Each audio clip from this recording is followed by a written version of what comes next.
26 states are named after Native Americans, as well as countless towns, cities, rivers, and mountains across the country. The impact of Native Americans covers nearly every aspect of the United States. And you may not know, but this Friday is National Native American Heritage Day. We are joined now by Carla Messinger, Director of Native American Heritage Programs here in Pennsylvania. Hey, Carla. Hey. Hey.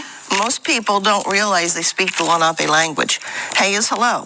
You see it in the movies, on TV, you yell to your friend across the street, and during COVID, it's a safe way to say hey from a distance.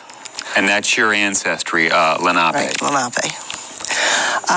We've been doing Native American Heritage programs. We're going to schools, libraries, senior centers, social clubs, and we talk about Lenape culture. We talk about Native American contributions, the role of women in Native society, the Civil War, what Ken Burns didn't tell you about Native people in the Civil War. So with Heritage Month, it's really important for people to know that Black Friday isn't a national holiday, it's Black Friday. That's what the children try to tell me. I tell them there's two national holidays in November. One's Thanksgiving. What's the other one? And they all go, Black Friday. Now, well, you're close. It's Native American Heritage Day.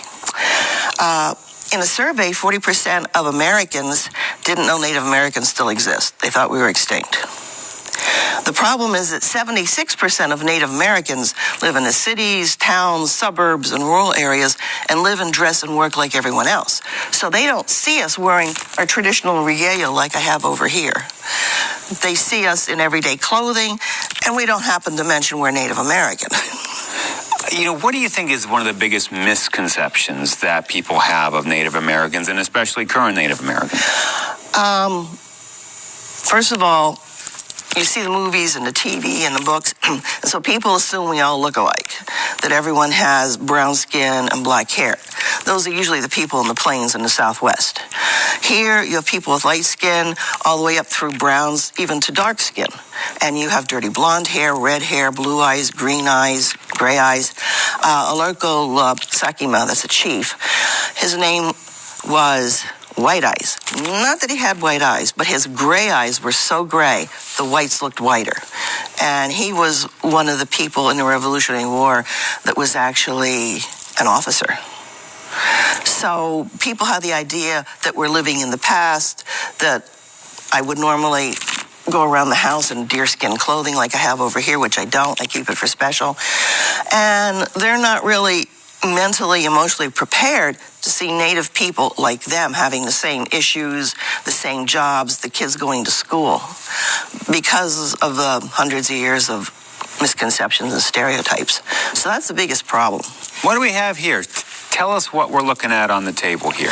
All right. I have a bottle gourd.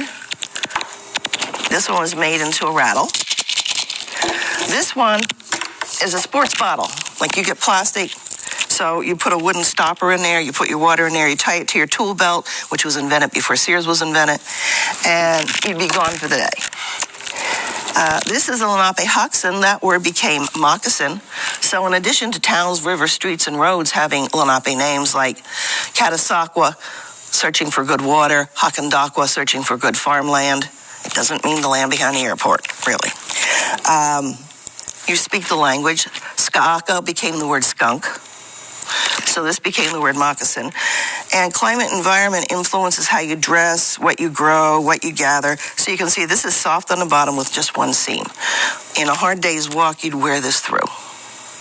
In one day. In one day. I think one of the best ways to change perception is to educate children. Right. To start when they're young. You wrote a children's book that explains how aspects of our daily lives are rooted in our Native American culture. They are. This is the book, When the Shad Bush Blooms. And here you can see Native people have been playing their version of soccer for thousands of years, having corn on the cob, having popcorn, pumpkins, cranberries, strawberries, blueberries. So people eat Native food every day, and they don't realize it. They live on Native land, they speak the language, and there are social customs. This is an ear of corn. Lenape had 12 different kinds of corn, including popcorn, different colors. And traditionally, you would hang this outside your wigwam or lodge house. That meant you had enough food for the people in your family clan. So if someone was traveling through and the kids were hungry, they'd knock on the wood frame and say, "Grandmother, what do you have to eat?" And she said, "Oh, come in, kids, and have some food." Welcome sign. Yeah. It's like the dinner bell. And the thing is, around here, people still hang corn out. So the question is it decorative or do they mean it? So they have to be careful who comes knocking on their door and why. Where's my dinner? And people in California and other places don't have this tradition. This is local. And this is a big bioregion that feeds the Delaware River.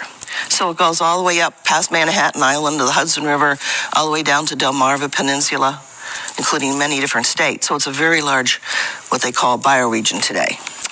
And Carla, it goes by so quick this time, but you're the head of the Native American Heritage Programs in Pennsylvania. You guys have programs going all year round. All year round. You can go to www.lenapeprograms.info. That's just one of the many websites you run to learn more about the culture and events you have coming up. Thank you